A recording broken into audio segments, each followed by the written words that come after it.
Hey, podcast listeners. I bet I know what you're thinking. You're thinking, hey, whoa, wait a minute. It's not time for a new episode of the Psychology of Games podcast. It's way too early. Normally, you'd be right. But this is a bonus episode made available to you because my Patreon campaign recently hit one of its funding goals. Pretty sweet, eh? You too can go to patreon.com/POG, that's for Psychology of Games, if you want to find out how to donate $1 or $2 a month to keep the podcast and website going. Thanks, and enjoy the episode.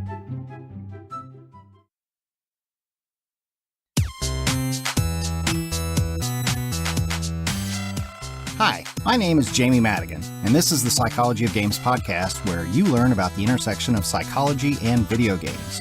In each episode of this podcast, I talk to an expert about the psychology behind video games and related topics. This is the episode about the gamification of learning. In a lot of ways, Albus Dumbledore is the worst. Hogwarts School for Witchcraft and Wizardry is, ostensibly, an educational institution. It's got school right there in its name. And in some weird ways, it seems to have taken the somewhat progressive step of turning learning into a year-long game.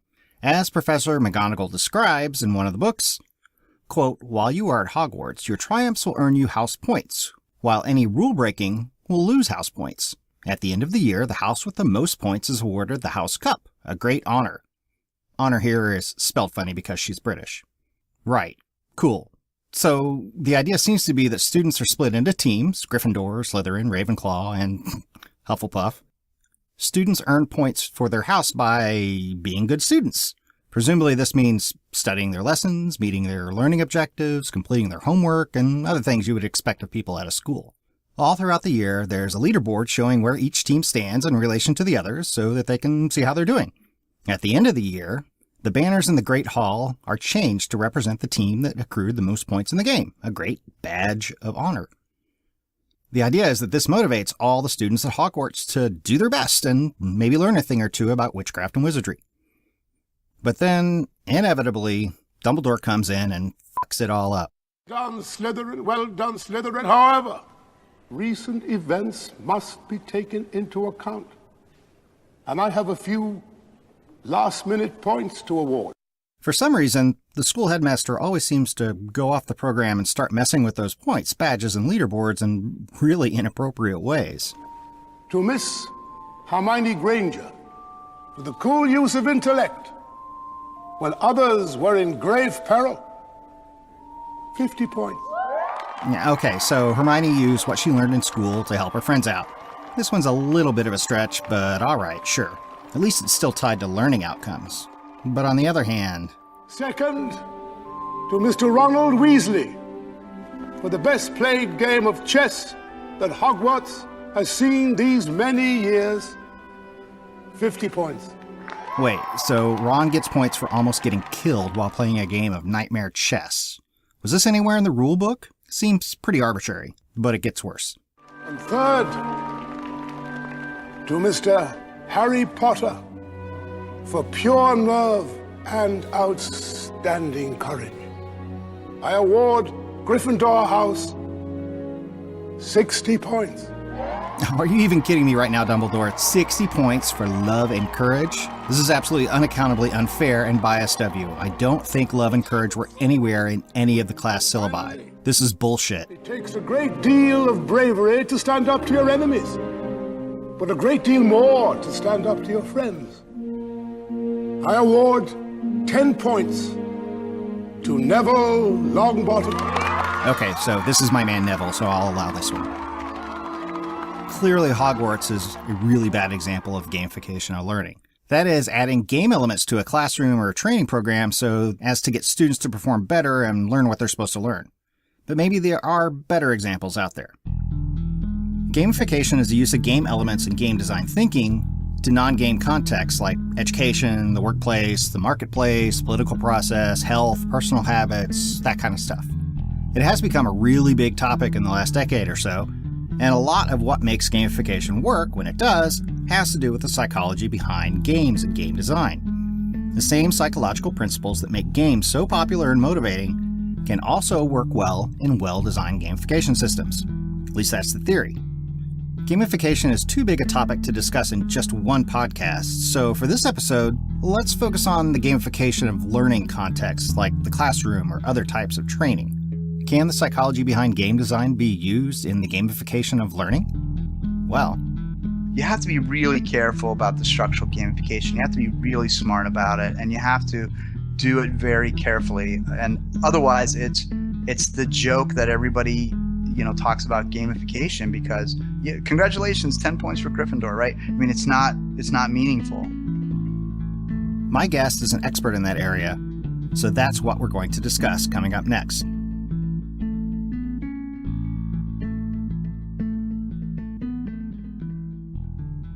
All right, everybody, thanks again for joining us on the interview portion of the podcast. And this episode, I have Carl Kopp, and he apparently knows a lot about using games to help people learn.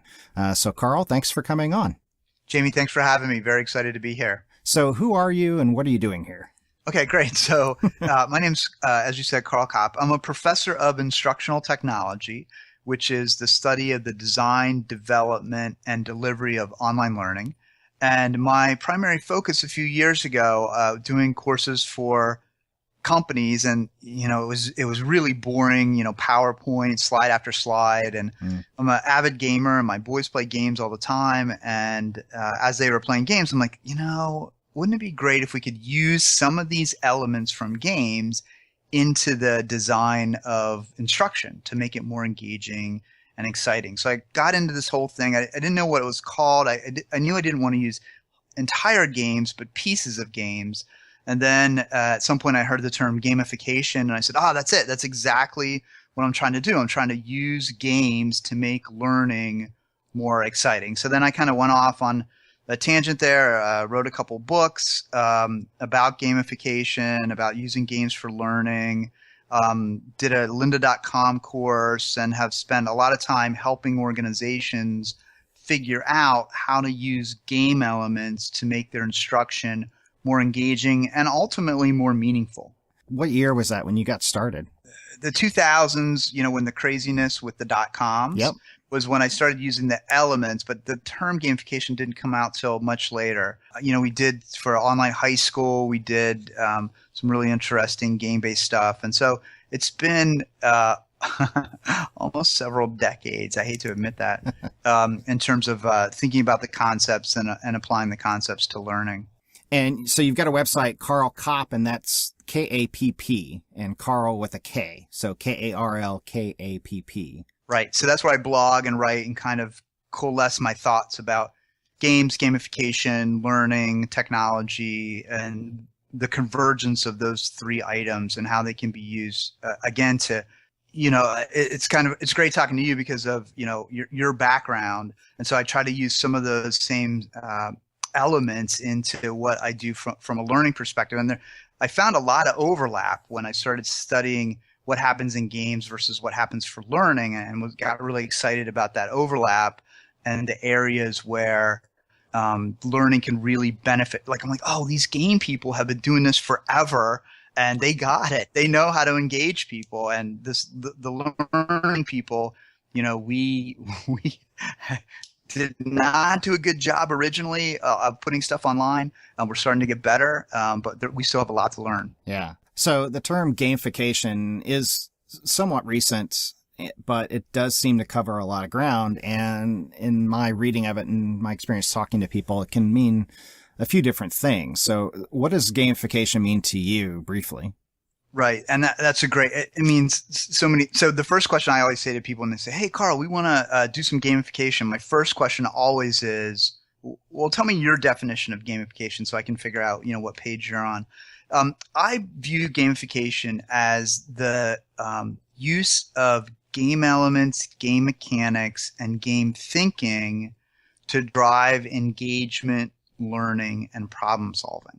Okay. So that's kind of my overall. And then I break it into two types of gamification from a learning perspective. So one I call structural gamification. And that's basically putting a game structure around content without altering the content at all.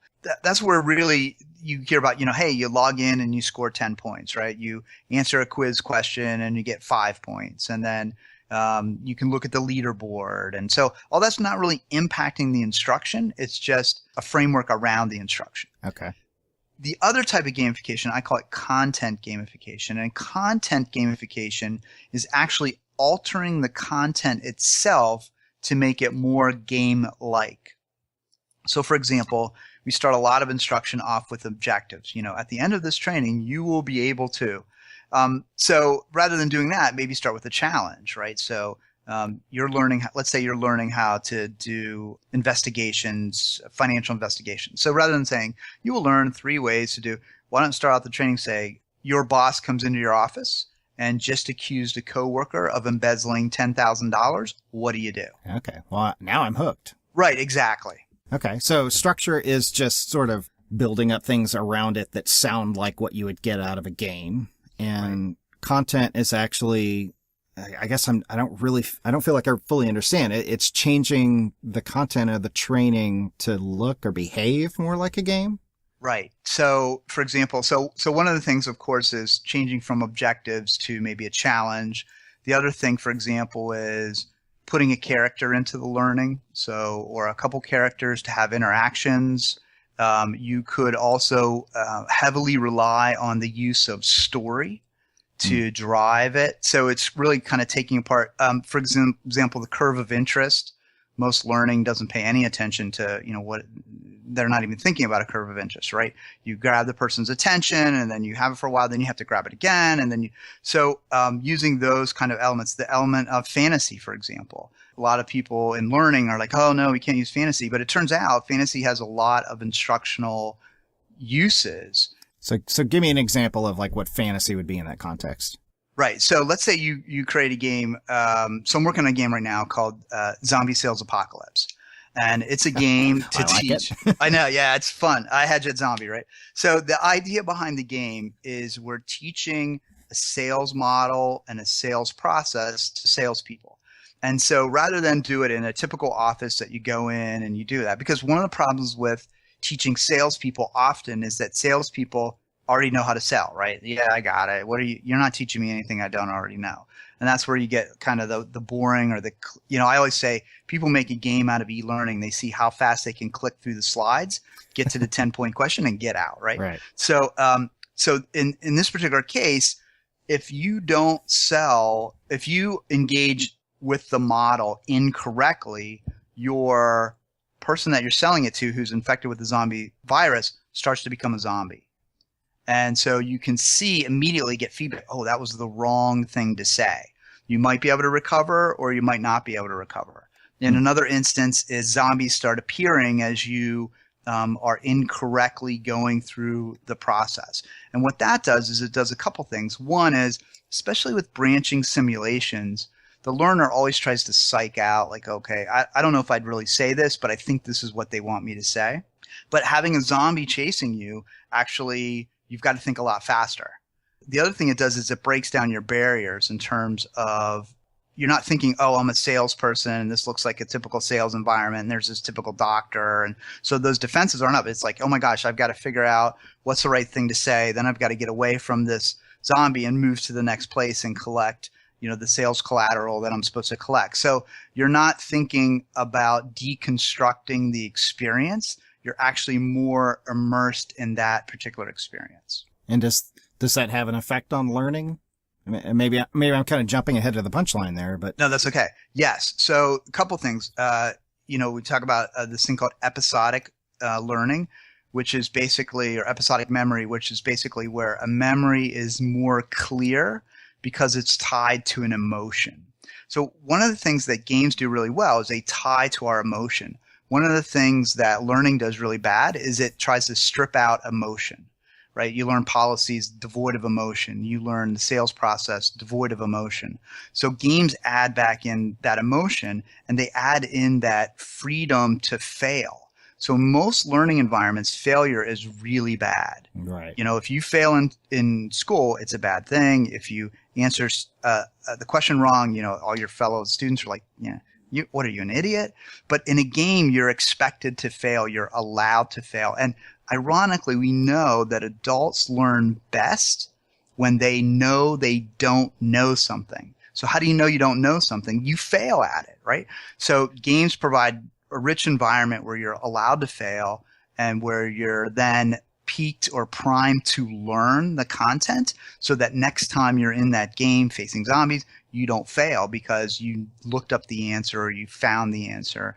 And it's really interesting. I'm working with a company that has a gamified platform, and we're doing some research, and we found exactly that people in the gamified environment actually volunteer to do more extra training so that they can score better and do better in the actual gamified environment. So we have structure versus content gamification. Is one generally seen as better than the other? It seems like structure would be cheap and quick and easy to do. And you could even just sort of take the same structure and apply it to different content. Right. But the content stuff seems like to do it well would be a little bit more involved, and it would be more expensive and more troublesome to do. Right, absolutely. So if we look at the structural gamification, it's predicated a good deal on the extrinsic motivation. So if you do this, you're going to get, you'll be externally rewarded with points and things like that. So in order to make that really work, you have to tie those to internally motivated elements and things like that. Okay. So talk to me about internal versus external. Like, what's the difference there? Sure. Yeah. So external motivation means that you're motivated by things outside of yourself. So for example, you're motivated by money, you're motivated by points, you're motivated by stuff that you're going to get. The internal motivation means you're motivated by self-growth, by becoming a better person, by the joy of mastering content. So there's this external and internal, and there's been a lot of research. Now this is really kind of interesting to me. There's been a lot of research about internally and externally motivated people, intrinsic, extrinsic motivation. So for a long time, the research is saying that if you're externally motivated and then we take away that external motivation, then you'll no longer be motivated, especially if you were internally motivated to begin with. But there's now some research saying, look, that external versus internal research, intrinsic versus extrinsic, was flawed in this one key area. The scales used to measure intrinsic and extrinsic motivation were set up to be polar opposites. So the person could never indicate, hey, I'm both internally motivated and external. It was all one or the other. In a lot of the early studies. Yes, very interesting. And if you think about if you think about yourself, like, so maybe you want to go on to get a master's degree, right? Well, you might want a master's degree because you want to learn more, you want to master the content, but it might also get you a raise or a better job. So are you getting a master's degree because you're internally motivated or because you're externally? And so there's a real convergence in the real world, not in the experimental world, of intrinsic and extrinsic motivation. And so in order to get gamification right, either content or structural, you have to add the two together. So you have to say, look, if you want to be a good salesperson, you have to learn these features of this product.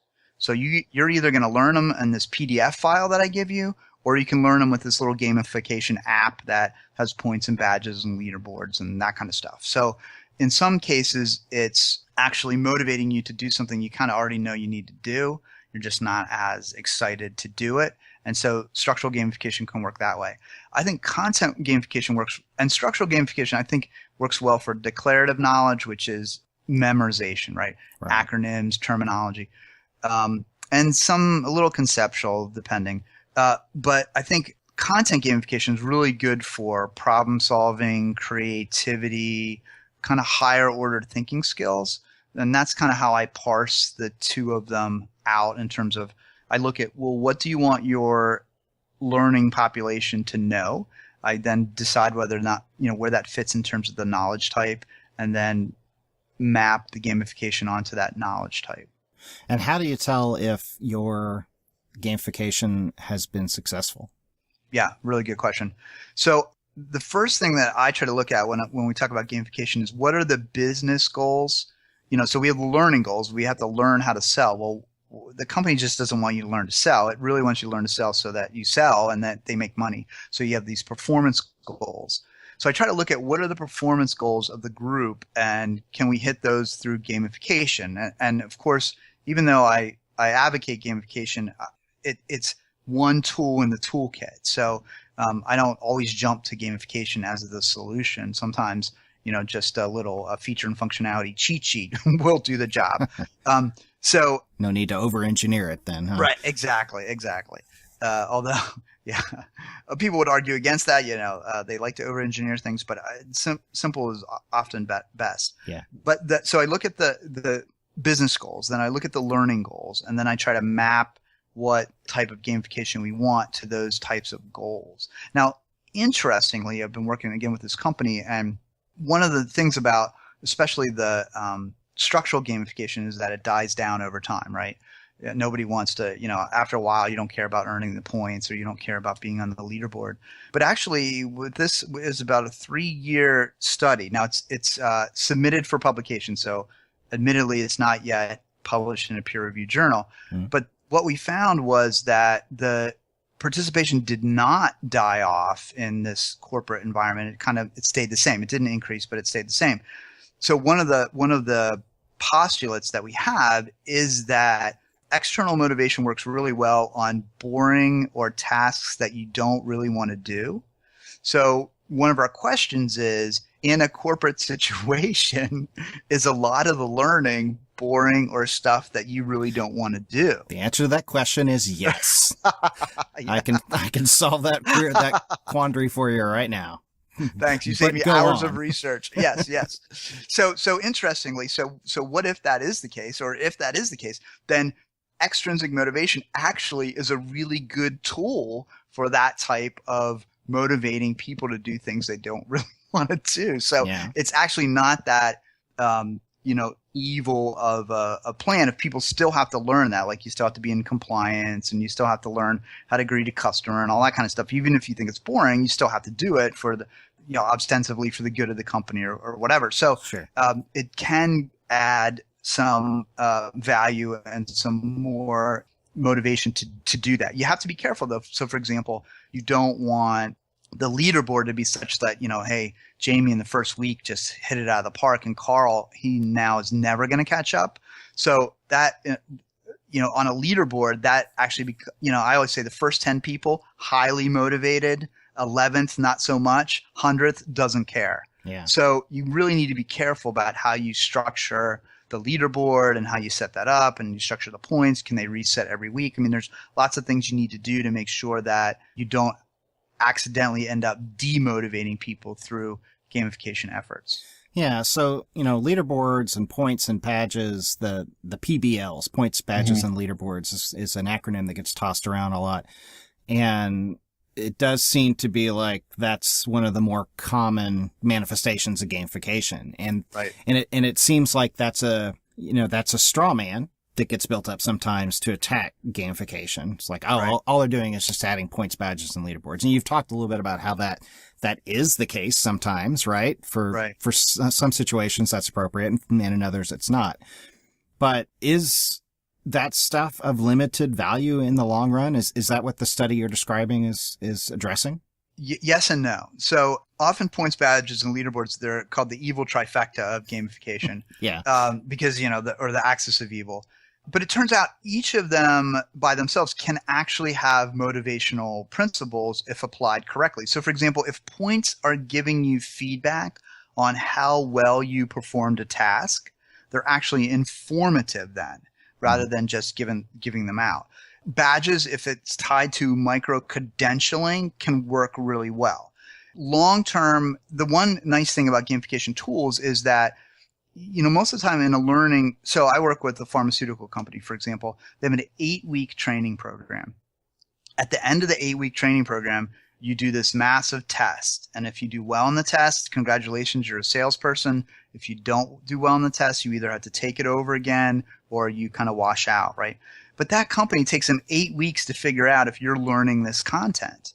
That's a lot of money. It's a lot of time. It's a lot of investment. With gamification, with points, badges, and leaderboards even, I can find out, look, Carl's not really, it's week 2 and he hasn't broken, out of the bottom 5 of the leaderboard.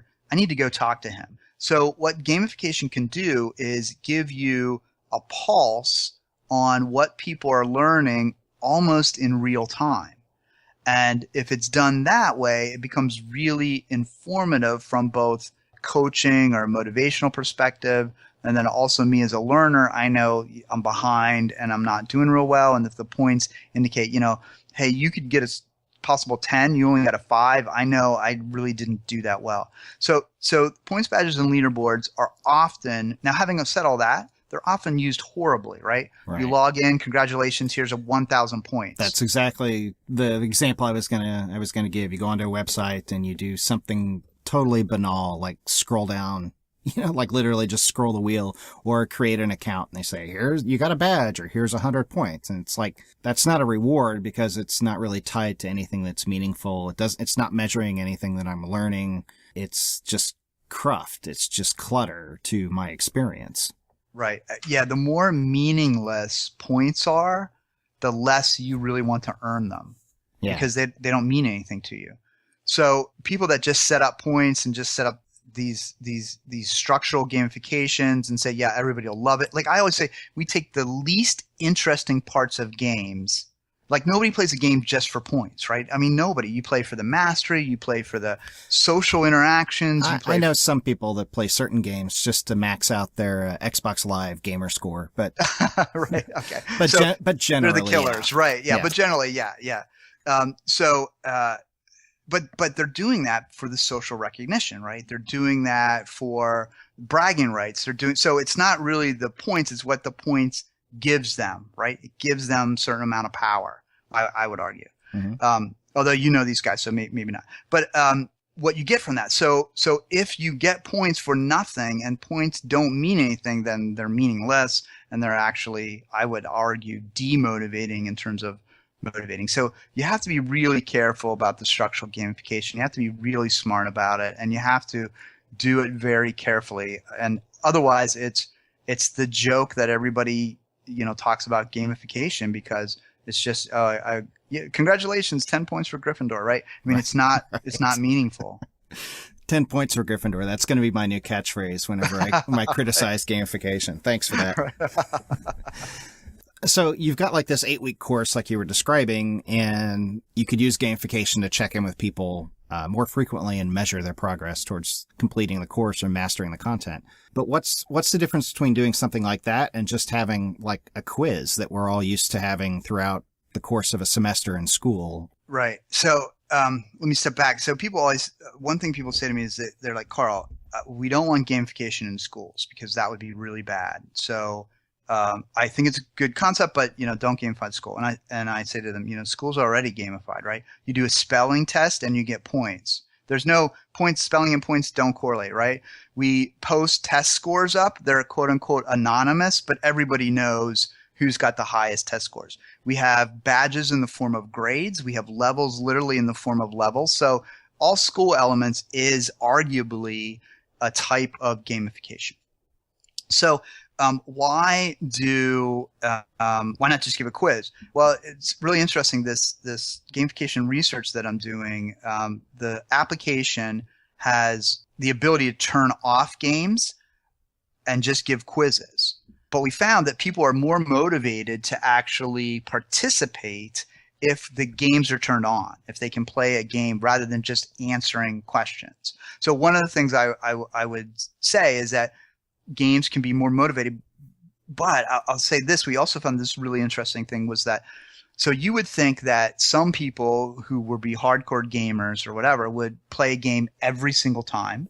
And you would think that people that hated games, and there's plenty of people out there that claim to hate games, and monsters. Right. And they're really proud of it. I'm like, you're proud that you're that boring? But okay. But at the other end, there are people that just do the multiple choice quizzes. But every once in a while, those people play a game. And every once in a while, the people that play a game all the time don't play a game. So we tend to categorize people into, you're a gamer or non-gamer, or we'll do quiz, or we'll do gamification, etc. But giving people choices, that autonomy of, today I'm really busy. Look, I don't have time for the game. I'm just going to take the quiz. Or tomorrow, hey, I'm kind of having a boring day. Nothing's going well. Maybe this game will cheer me up. So I think with the tools, why not give people the choice to do either one? And games, the other thing about gamification, if it's done well, is it lets me know my progress in learning, how far away I am from a goal, how well I actually mastered that particular content. Sometimes with quizzes and tests and things, we don't get that kind of feedback. We get this abstract number, but we don't know where does that number fit into the larger picture, where a progress bar or, so many badges out of, you got 10 badges out of 20, you're halfway done. So it gives you that extra bit of reinforcement that, yeah, you are getting the content, number one, and two, making progress toward mastery of the content. Let's switch gears a little bit and talk about some of the reasons why gamification might work. So if it helps people learn content and learn things, then there must be reasons why. And I suspect that some of those reasons must be linked to things we know about human psychology and the psychology of learning, or pedagogy. Is that, I never know if I'm saying that word correctly, but so like, well, try andragogy. Like I always struggle with that word. What is that? That's adult learning. Okay. So pedagogy is kids, andragogy or andragogy, I'm sure someone will correct me, is adult learning. Okay. So why does gamification work in those contexts? Like, what do we know about what are the mechanisms and what are the things that you can strive to hone in on to make gamification more effective? Remember, gamification is breaking down game elements. So, for example, one element in games is story. And we know from research that learners actually remember facts better when they're embedded in a story than in a bulleted list. And why is that? Because a bulleted list is an abstract grouping of content. Story provides the context. And also, we know from learning theory that elaboration theory is how you can reinforce knowledge and retain it longer.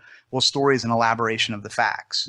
So just by using a story, we know that we can improve recall. There's been some other research really interesting. So let's just take a character and add character to our e-learning. Well, we know that people that have a character give them feedback actually do better on problem sets than disembodied feedback from the computer. Mm-hmm. The thought behind that is that that person, we feel somewhat accountable to them, even though we know they're not real. And there's a lot of studies on Bandura's social learning theory that says we can learn by watching others or by observing others. Another area is humans don't like open loops. We want closed loops. We want to close the loop. By starting instruction, content gamification, with a challenge or a question, we naturally, like you said, hey, you got my attention, right? What are we going to do about this embezzlement, right? That gets people thinking and curious about the content. By telling somebody, oh, you're going to learn 3 ways to prevent embezzlement, they're going to think, I already know 4 ways, and tune you out. Right. So the use of curiosity or mystery that comes from games. That makes me think of a couple of things that have been studied in a wider context of, the narrative bias. Like, there's been lots of research to show that we not only remember, but will believe to be true a story that is told with a typical narrative structure, that has characters and plot progression and resolution, right. And politicians use this all the time, right? To convince people that what they're saying is true. They won't tell you that, these taxes need to change. They'll tell you the story of a small business owner who was impacted by this regulation and how their kid, yada, yada, yada. Right. And then, the Zeigarnik effect is another concept that's talked about widely in psychology, where there's a certain amount of mental tension when we begin a task, and that tension is only released when there's resolution to that task, where it's either completed. And it sounds like the type of gamification you're talking about would be, I don't know if hijacking is the right word, but using right. as leverage both of those psychological phenomena. Yeah, exactly. And using, the concept of, learning from failure and activity. I always say the difference between an instructional designer and a game designer is that a game designer thinks action first and an instructional designer thinks content first. And so there's lots of studies. There was a huge STEM study, like 225 it was a meta-analysis of like 225 studies that found that people in STEM courses are 6% more likely to fail if it's straight lecturing. And so if it's active learning, though, they're much better off. So active learning is where you're actually working with the content, thinking about the content, manipulating the content. And games are about manipulating things and working with things and making certain things happen and reacting to that feedback, where a lot of online learning doesn't have that kind of reactive feedback. And that's another element of games that work really well from a learning perspective. Mm-hmm. So tell me about like self-determination theory. That was one thing that you talked about in the lecture that I watched. How does that figure into gamification, and what is it? So self-determination theory is a motivational theory. And Dan Pink kind of took the research on it and made it Drive, made it really, really popular. But self-determination theory basically has three elements of it that make us motivated. So the first element that it has is autonomy. And so autonomy basically says, I am in control of my own decisions. So if you play a game, a lot of times you get to decide, I'm going to go through this door, I'm going to go through that door. I'm going to do this activity, or I'm going to go do this activity. I'm going to try to collect things, or I'm going to try to get to the end, that kind of stuff. So the perception of being able to make meaningful decisions drives people to be motivated. So that's one part of self-determination theory. The second part of self-determination theory is mastery. So you feel that you can master content. And what games do really well is they break content up into small pieces and allow you to master those pieces one at a time and then build upon those pieces.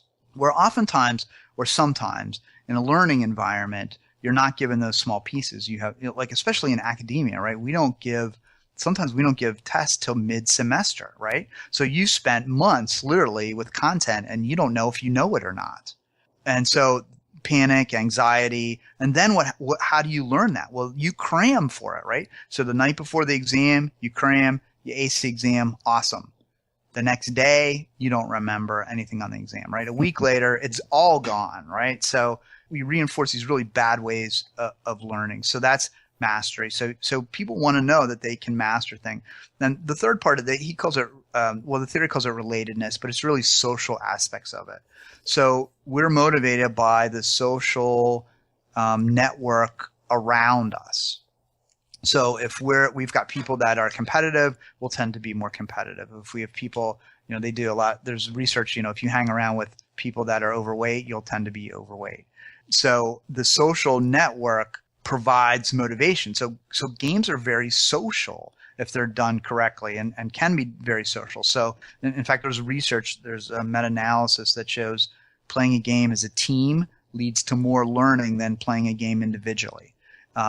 Because you're talking about it and kind of stuff. And the other really interesting thing I observe from games, I don't have any research on this, but they tend to break down the titles. So if you and a manager and some other people sit down in a corporate environment to play a game, pretty soon you forget that that's your manager. Right. And you're playing, on the same level. It really puts everybody at the same level. And it's a really good social mechanism to put everybody at an even keel. Yeah, I've read similar research talking about like brainstorming and innovation and creativity, that when you involve games, that those sort of social barriers break down and people are more likely to propose concepts and ideas that they would have withheld before because of some social relationship or some unspoken social rules that were in place before. Right, exactly. So that's a pretty good overview of self-determination theory. How does it figure into gamified learning? Several ways. So rather than thinking of gamification as just adding points and badge and leaderboard, think about three things, right? Think about, are you having the learner in this environment make meaningful decisions? So does the learner feel like they have control over those decisions that they're making, and are they meaningful decisions? So in your example, scrolling down to the bottom of a page, not really a meaningful decision, right? Deciding whether or not to allocate resources to this particular department versus a different department, that's a meaningful decision about resource allocation. The second is you want learners to feel that they're mastering the content. So you want to give them feedback about mastery of the content. And that's what I talked about before, where you could use points, right? Okay, here's the content you need to master. You've only got 5 out of 10 points. You still have a little bit more work to do to master that content. Or, yeah, you mastered it. You should feel good. That's good. Now let's go to a little bit more difficult content. And then finally, the social aspect of it. And that's where leaderboards can come in, but also discussion boards can come in. You look at game sites, and one of the things that they do really well is they have these great discussions around elements of the game itself. So if you can create a discussion around what's happening with, why was that question wrong? Oh, that seemed like a trick question. Oh, so for example, I work with this, again, a pharmaceutical company, and they did this thing, Compliance Cab was kind of the game that they did. And at the end of the level, they had an all or nothing mega question, right? Kind of the boss level. And it was a really hard question about compliance. And you had to decide, are you going to bet everything or not? And, what are you going to do? And people played in teams and talked about it and et cetera, which was really interesting and great for discussion. But the next year when they came and they played a different game, but they were still talking about the question and the ramifications from last year about, why did you answer it that way? Or that wasn't right. Or I thought that was a trick question or whatever. All that really rich conversation continued a year later about that particular question. So it provides that social aspect where, most people don't go out of a classroom or a training class and talk for hours and hours about one question. So what about, these concepts of like spaced retrieval and practice? Right. Like how does that affect what is it and how does it affect how we learn and how does it figure into games or how do games facilitate it? Right. So I always say that, that's the real secret sauce about why gamification works. So I gave the example before about cramming for a test. That's called mass practice. Mass practice has 2 problems. One, you get learner fatigue. And, when you're in college, it's not a big deal. You don't get fatigued. But when you're old like me, mass cramming doesn't work. And the second is succeeding and preceding information before and after mess up what you're trying to learn. And, I can't remember if it's this or whatever. Spaced practice is you learn a little bit over time, ideally at least 24 hours before you get reintroduced to that content or a variation of that content. Retrieval practice says that if you are re-quizzed on content, you will retain it longer than if you reread or re-listen to that content. So it turns out quizzing yourself is a really good way to reinforce information. So if you put them together, you can get results. You can get retention rates as high as 41% higher than not using them together and just using mass rehearsal. So by spreading out the content, you reinforce the content. There's been research studies that show people using spaced retrieval and retrieval practice 8 years later, this was in language, really? It's amazing kind of stuff. So those tools are pretty powerful. And so the issue is, though, I would say, I have a son, he was studying for the SAT, right? So I said to Nick, Nick, I know a little bit of something about studying for tests and stuff, I kind of know about learning. Why don't you study, 10 minutes a day? And he's like, Dad, that's like the dumbest thing ever. I would the never automatic. No, my parents don't know what they're talking about. No. And I say, Nick, I'm the dumbest guy on the earth. I'll give that to you. But wouldn't you think after 40 some years, I might have accidentally learned something that would be helpful? Yeah. It's like false. But a little while later, he's on this app. I'm like, what's that? And he's like, oh, my friend showed me this really cool SAT study app. And it's a game and you play it and you get points. Oh Nick, that's exactly what I told you. So no, it wasn't, Dad. But now, yeah, you have no idea. So the idea is that the gamification elements, those motivational elements combined with space practice and retrieval practice actually help the learning be more effective because now you have lots of elements happening. Does that come down to just like the structure of a game versus just leaving us to our own devices and trying to do everything at once? Because it seems like games are built around structure of some type, right? Or else it's not a game if it doesn't have rules. Right. And is that what sort of facilitates that method of learning? Yeah, I think it's the rules. I think it's the the overt expression of progress. So if I'm studying for the SAT on my own 10 minutes a day, how do I know how prepared I am for the SAT? Mm-hmm. So these games and apps give you, now we can certainly question the authority with which they tell you, you're 40% prepared for the SAT. How do they know that? I don't know. But it gives you this sense that you are prepared to a certain amount, right? And I want to go in being 80% prepared or whatever. Yeah, 40% is better than 35. Whatever. Exactly. So it gives you that sense of progress. It gives you that sense of mastery. It gives you that sense, if you're playing with your friends, hey, look how I did today. So it uses the self-determination theory and gives you feedback that makes you feel positive about what you're doing. And all the, the Fitbit and all the health apps work exactly the same way. Mm-hmm. Same principles. Yeah. Right. Exactly. Okay. So when it does come to, we talked a lot about individual learning and sort of how games can help with that.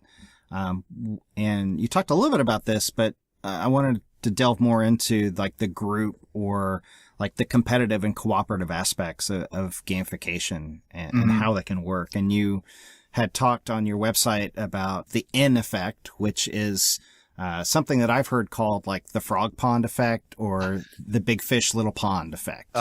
Right. So can you discuss that a little bit? Right. So the idea behind the N effect, and they picked N because that's your number of participants in a study, I think, is why they picked N. But I like your terms better.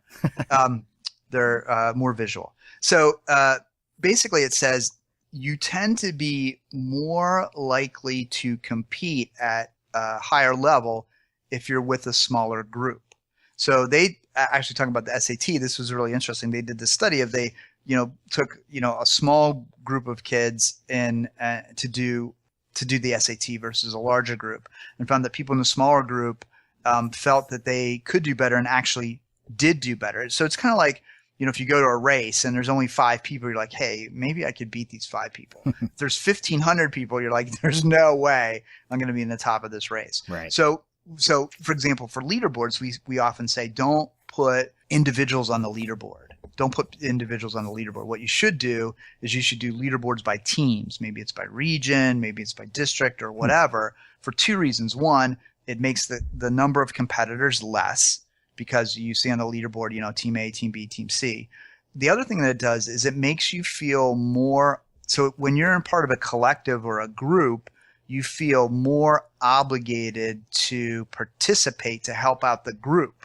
Right. If you're by yourself and you're like, I don't care about this, whatever. Somebody's got to be at the bottom. Might as well be me. Might as well be me, right? Exactly. But if you're like, oh my gosh, I'm going to let my team down, or my team comes to me and says, Carl, like I was on the swim team and the coach said, Carl, I need you to swim, 100 breaststroke. I'm like, Coach, I can't swim breaststroke. Like, what are you doing? He goes, look, I need 1 point. Just don't get disqualified and we win the meet, right? So, that kind of social pressure, it was slow, but I was not disqualified. Yeah, didn't touch the bottom. Didn't touch the bottom, right? So the idea is that we feel a social obligation to a group. So that works really well. Now, what I would like to see more of, and this hasn't happened much in gamification, is more cooperative gamification. Mm-hmm. So oftentimes the problem is people will set up gamification with competition, but the job's not a competitive job, right? Sales, it works really well, but HR, we're not competing against each other in HR or accounting or whatever. Not ideally, no. Not ideally, exactly. Yeah, very true. So why not set something up where it's more cooperative, where we have to work together? And games do this all the time.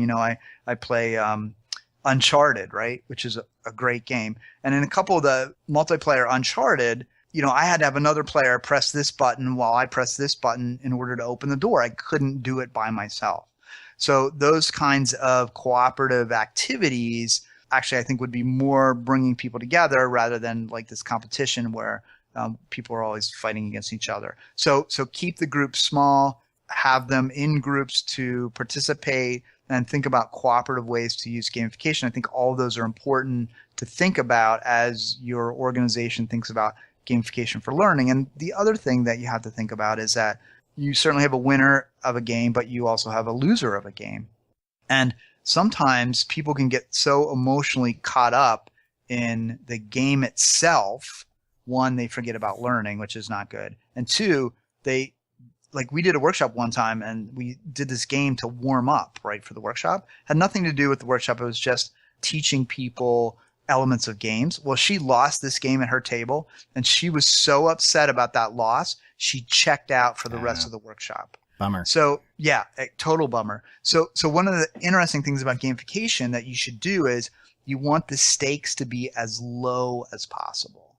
Most people tend to, hey, let's make it a trip to Hawaii, or let's make it, 4 days off or whatever. But the higher you make the stakes, the more people focus on the stakes and less on the process of learning. So we always recommend keep it very low profile, low stakes in terms of setting up the gamification. Interesting. Kind of one last final big question. So there's this idea of random rewards, and in video games that manifests itself a lot in like random loot games. So you have games like, a lot of role-playing games, World of Warcraft, Diablo, Borderlands, those kind of games where you may kill an enemy or open a treasure chest and you get some random piece of equipment that may be awesome or it may just be okay. And that's the cornerstone of a lot of video game design, and it works extremely well. And there are people who will grind and do the same things over and over and over again and be incredibly engaged with a game just to keep running on that random loot treadmill. Is that an effective sort of psychological tool in learning gamification? So this is where, you asked me before about maybe the manipulative nature of gamification. Yeah. And there's some, and this as well, there's some discussion about whether or not the Skinner box type methodology of rewarding player activities is even good, or some people will even claim that it's not ethical. And that's a debate that happens in video games as well. But yeah, Go ahead.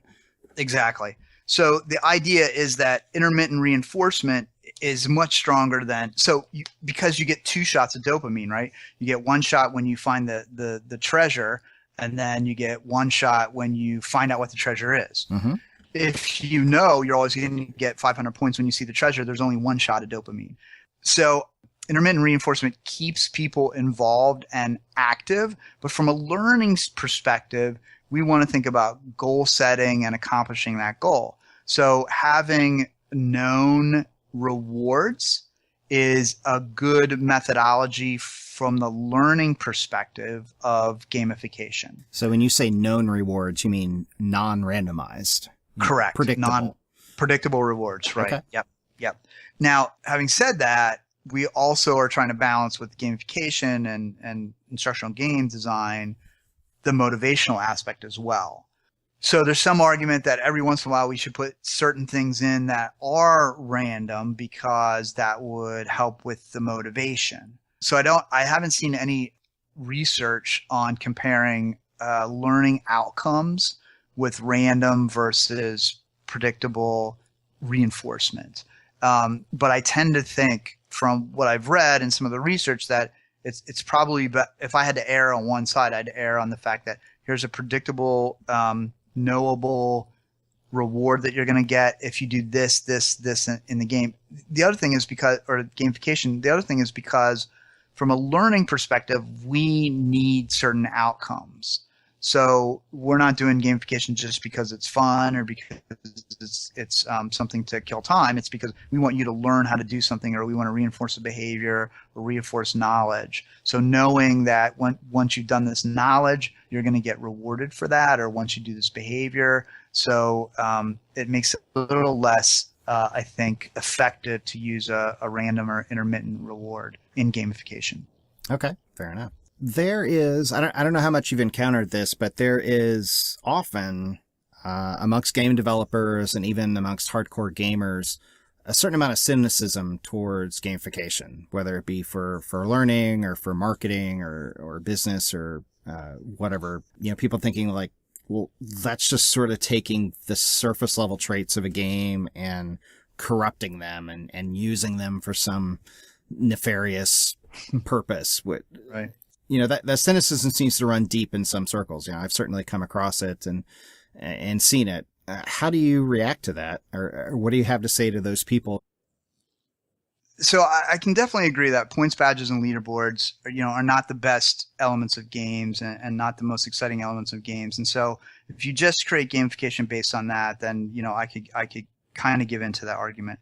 But some of the arguments are that we as game designers, this mystic group of people, have some power that only we have to create interactive experiences online. And God forbid anybody else delve into that. And to me, I find that offensive, because instructional designers and people that create online learning or learning in the classroom know all kinds of interactive techniques. Like, a lot of people say to me, hey, Carl, isn't gamification like, stories? Isn't that scenarios? Isn't it activities? Isn't it? I'm like, yeah, gamification is the cover to do what you knew you should have been doing all along as a really good instructional designer. So I don't think that game designers have this magic formula for creating these interactive experiences. So when they talk about, all these gamification people don't know anything, they're typically talking about the points, badges, and leader, and not about content gamification at all. Or they're talking about it that, only it's this, mystic circle of people to do gamification. I think there are lots of ways to approach gamification, like I talked about, like the use of story, the use of character, the use of curves of interest, and all that kind of stuff. And I don't think any one genre or group of people it's like teachers saying, nobody else can teach anything because we have the secret formula. You'll probably do it wrong. And so to protect you from yourself, don't teach, right? I mean, there's lots of people that are self-made and then they go out and teach, and they're brilliant teachers. So there's lots of people that could create brilliant gamification or games that aren't, in this cult. So I find that to be a little bit problematic, and I have encountered it, not as much as I used to encounter it, but you still get this kind of pushback. But having said that, I think pushback in general is good in terms of if it makes people think through what they're doing. Like, too often, I think you kind of mentioned, people just go, oh yeah, put some points, badges, and leader. They don't think through the implication. They don't think through what the results will be. They don't think through the psychology of what they're doing. Yeah, exactly. I'll right. work in my own little plug there. Right. Yeah. No, that's good. Yeah, they don't. Okay, great. This ton of interesting stuff. I feel like we could keep talking about it for hours longer, but I don't want to keep you too long. But before I let you go, just a couple of questions to kind of wrap up. Sure. Have you been playing anything lately? Do you ever just sit down and play a video game for fun? So I would love to do more of it, but right now I'm doing. So I got a new play. So I play Assassin's Creed Syndicate right now. Oh yeah, and really enjoying that a lot. And then on my phone, I tend to play. My son makes fun of me because I like to play Temple Run. Mm-hmm. He's like, Dad, like nobody plays that game. I'm like, Nick, I like that game. And then I also really like Civilization Lite for my my iPhone. Okay. Sid Meier's Civilization. I think that's a great.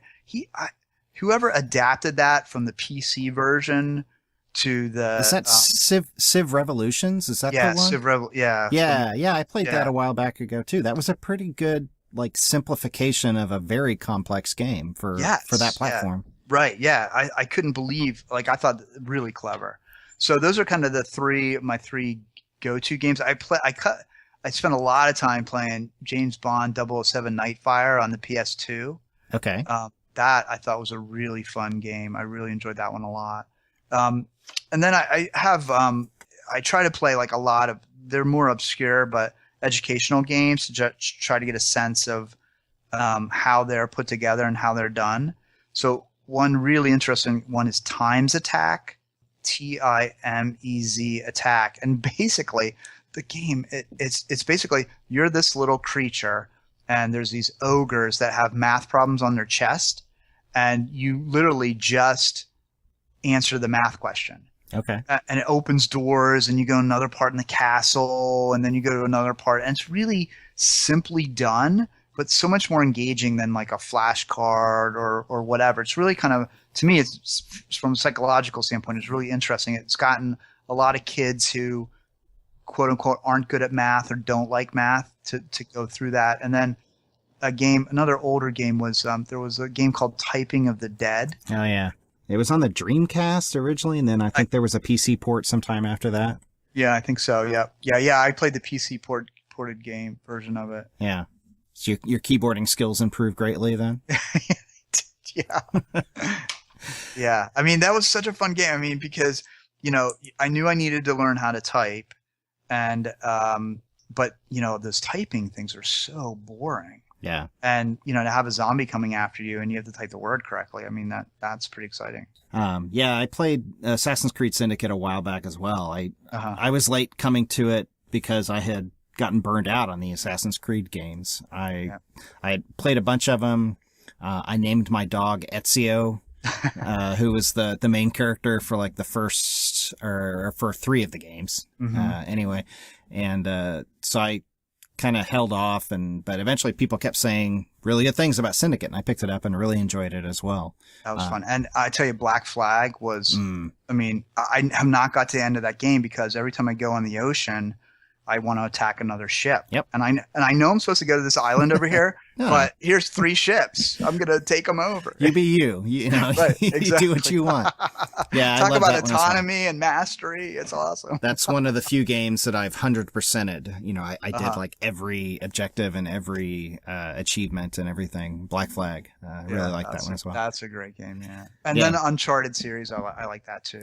So I've got Uncharted 4 coming up, the most recent one. I just finished playing Dark Souls 3. Actually, I did 2 consecutive playthroughs on that one. It's one of the few times I've ever done that, where I beat a game and then I just immediately started with a new character and started over. And then I just finished the new Doom, first-person shooter on the PC. And so I've got Uncharted 4 lined up, and I'll probably start on that tonight. Nice. You've got a little more time, I think, than I'm doing. Yeah, but it's not your as job. much as like, I used to. Cool. Right, yeah. Yeah, I still got a day job and everything, but, I still do it. And I have to compete with my daughters for time on the computer to play things as well, since they're both gamers and they're both into that stuff, so. Yeah, cool. I am. I always say every once in a while, like, I'll pinch myself and I'm like, am I really making my living talking about working with games? It's awesome. It's a good life. It's not bad. So if people wanted to go and find out more about that sort of stuff, where would they go on the internet to do it? So I've got a couple books on gamification. So they're on Amazon. So if you Google gamification and Carl Kopp, you'll find the 2 books that I've written on gamification. I'm working on a third book, or another book called Play to Learn with the co-author. And we're talking about creating instructional game design. So how do you create an instructional game? So that book will be out in hopefully January 2017. I've got some lynda.com courses that they can visit. And if you go to my website, carlkopp.com, or follow me on Twitter at KKAPP. I'm always posting stuff from my blog onto Twitter, and people can follow and find out more information about what I'm up to and what I'm doing from that perspective as well. Okay, fantastic. Well, thanks for spending time with us and sharing a lot of great information. It's just real interesting, and I'm just really curious about it because gamification does seem like one of the very practical intersections of psychology and games, because a lot of learning involves psychology. I mean, any introductory textbook is going to have at least a whole chapter dedicated to learning about it. So this has been a lot of fun, Jamie. I really appreciate you reaching out. And it is education, psychology, and games it's a great intersection. And I always say, if more instructional designers knew about psychology and more psychologists knew about games and more games, like if there's more cross-pollination, I mean, think of the really cool things we could do. Yeah. Well, we've done good work here today then. We have, yes. Well, thanks again for coming on. Thank you. All right. Take care. All right. Thanks, everybody, for listening to another episode of the Psychology of Games podcast. Again, you can always go to psychologyofgames.com, where you can find out more about my Patreon campaign. You can find out how to follow me on Twitter and Facebook. You can contact me, and you can find hundreds of other articles about the psychology of video games and a lot of back episodes of this podcast. You can even subscribe to the podcast, and I will personally deliver the next episode to your device while you sleep. It's less creepy than it sounds. Thanks, and I'll see you next episode.